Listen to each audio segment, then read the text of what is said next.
This university had a lot of range to choose from, like different courses and different paths that you can take. And not only like for my area, everyone can like take the short course, not specifically in fashion, also in architecture and photography. This will be fun for everyone. My classmates are like from all over the world with different backgrounds, so that's why here is like really awesome for everyone. Everyone in London were very friendly, and I make some new friends in CSM too.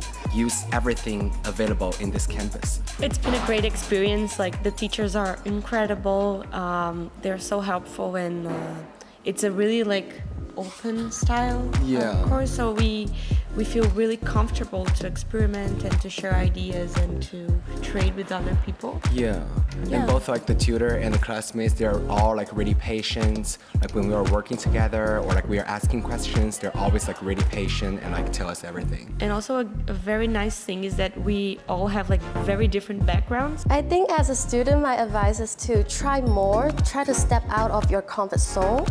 Just like me, I'm still stepping out my comfort zone to try something new. Even though you don't like it, you still could try it. Maybe you will like something during the future, some new technique, or maybe some subject that you don't know that you would have a big interest in.